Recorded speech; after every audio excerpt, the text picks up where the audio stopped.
13 अप्रैल 1919 भारतीय इतिहास में दर्ज एक काला अध्याय।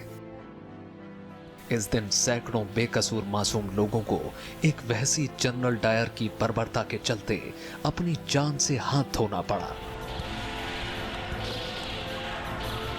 आज भी जलियांवाला बाग की दीवारों पर गोलियों के निशान बखूबी दिखाई पड़ते हैं, जो चीख चीख कर जनरल डायर की घिनौनी हरकतों की गवाही देते हैं।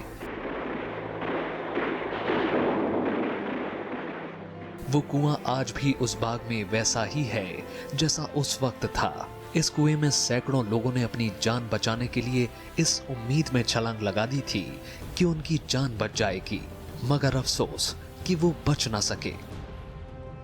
दरअसल साल 1919 में ब्रिटिश सरकार द्वारा कई तरह के कानून देश में लागू किए गए थे, जिनका मकसद सिर्फ और सिर्फ स्वाधीनता संग्राम को दबाना था। इन्हीं कानूनों में से एक था फरवरी 1919 में पारित रॉलेट एक्ट। दरअसल अंग्रेज आजादी के आंदोलन और क्रांतिकारी गतिविधियों को दबाने के नाम पर भारतीयों के मौलिक अधिकारों को खत्म करना चाहते थे। इसके लिए जस्टिस रॉलेट की अध्यक्षता में एक कमेटी ने, जिसे रॉलेट बिल के नाम से जाना जाता है, ये दोनों विधेयक 6 फरवरी और 18 मार्च 1919 के बीच तमाम भारतीय सदस्यों के विरोध के बावजूद इंपीरियल लेजिस्लेटिव काउंसिल में पारित कर दिया गया। इस बिल के अनुसार भारत की ब्रिटिश सरकार किसी भी व्यक्ति को देशद्रोह के शक के आधार पर गिरफ्तार कर सकती थी। गिरफ्तार व्यक्ति को बिना किसी चोरी के सामने पेश किए जेल में डाल सकती थी। इसके अलावा पुलिस 2 साल तक बिना किसी भी जांच के किसी भी व्यक्ति को हिरासत में भी रख सकती थी। इस अधिनियम ने भारत में हो रही राजनीतिक गतिविधियों को दबाने के लिए ब्रिटिश सरकार को एक ताकत दे दी थी।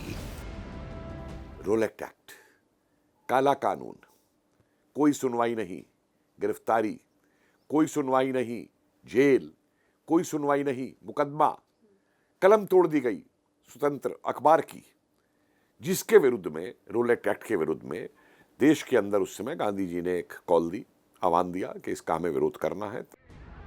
अंग्रेजी हुकूमत के इस कानून ने भारतीय जनता में गहरा आक्रोश पैदा कर दिया।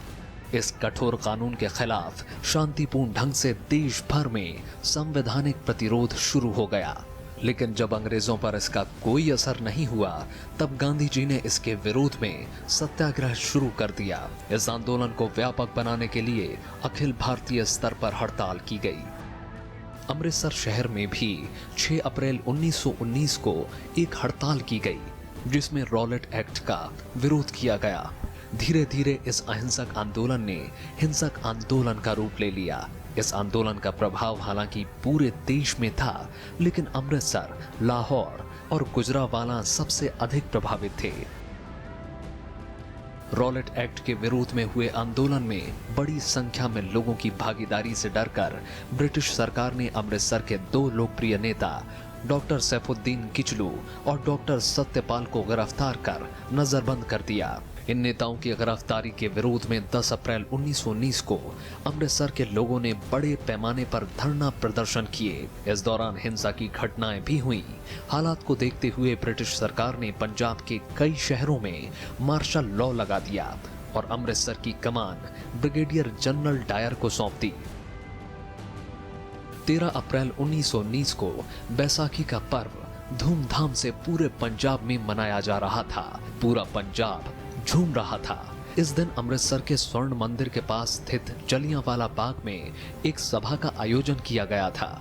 हालांकि शहर में कर्फ्यू लगा हुआ था, लेकिन इसके बावजूद बड़ी संख्या में लोग इसमें शामिल हुए। इसमें हिंदू, मुस्लिम और सिख भी शामिल थे। दरअसल इस सभा में ज्यादातर लोग वो थे जो बैसाखी के मेले में भाग लेने आए हुए थे। 2 नेता थे पंजाब के, सैफुद्दीन किचलू और सत्यपाल जी, जिन्हें कुछ 2 दिन पहले अरेस्ट कर लिया गया था। और लोगों को ये पता था कि ये एक सभा होने वाली है जिसमें राष्ट्रीय बातें होंगी, आज़ादी की बातें होंगी, अंग्रेज़ों का जो दुर्व्यवहार है, अंग्रेज़ों ने भारत पर किया है काम, जो बुरा काम कर रहे थे अंग्रेज़, उनका जो रिप्रेशन था, जिसे ब्रिटिश रिप्रेशन कहते हैं, उसके विरुद्ध लोग आवाज़ उठाने के लिए वहाँ जमा हो रहे थे। जब सभा चल रही थी तभी जनरल डायर ने ब्रिटिश सैनिकों के साथ वहां पहुंचकर निहत्थी जनता को बिना कोई चेतावनी दिए उन पर गोलियों की बौछार शुरू कर दी। 10 मिनट तक निर्दोष भीड़ के सीने छलनी होते रहे। मुख्य दरवाजे को कायर जनरल ने पहले ही बंद करवा दिया था, जबकि बाग के चारों तरफ 10 फीट ऊंची दीवारों को कोई फांद भी नहीं सकता था। ऐसे में लोग अपनी जान बचाने के लिए इधर उधर भागने लगे।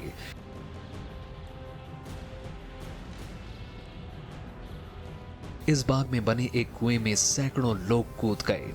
गोलियां थमने का नाम नहीं ले रही थी और कुछ समय में ही इस बाग की जमीन का रंग निर्दोष जनता के खून से लाल हो गया। जलियांवाला बाग में बूढ़ों, महिलाओं और बच्चों समेत सैकड़ों लोगों की लाशों का ढेर लग गया। सरकारी आंकड़ों के मुताबिक 379 लोगों की मौत हुई, जबकि हकीकत में मरने वालों की संख्या इससे कई गुना ज्यादा थी। हजारों लोग घायल हुए।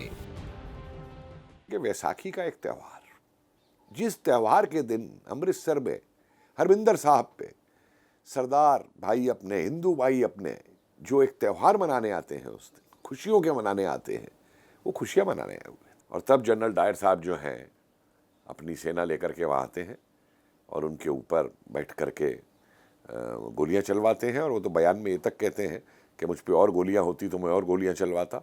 और वो जो बड़ी उनकी मशीन गन थी, क्योंकि वो गली तंग थी, इस वजह से अंदर नहीं ला पाए और वहाँ पे भारतीयों को मारा गया। तो ये समझिए कि उस दिन कह के तो अंग्रेज़ों ने लगाए थे, भारतीय रोए थे, लेकिन खून उस दिन बहा था लाल भारतीयों का, पर मुंह काला हुआ था अंग्रेज़ों का उस दिन। इस जघन्य घटना से पूरा देश स्तब्ध रह गया। इसके विरोध में गुरुदेव रविंद्रनाथ टैगोर ने अपनी नाइटहुड की उपाधि लौटा दी। नेताजी सुभाष चंद्र बोस के पिता जानकी नाथ बोस ने अंग्रेजों द्वारा दी गई राय चौधरी की उपाधि त्याग दी। हालांकि जहां इस क्रूर घटना की निंदा देश और दुनिया भर में हुई, वहीं तत्कालीन ब्रिटिश सरकार ने इस घटना के मुख्य आरोपी जनरल डायर को सही ठहराया। लीना शर्मा और आकाश पोपली के साथ ब्यूरो रिपोर्ट, राज्यसभा टीवी।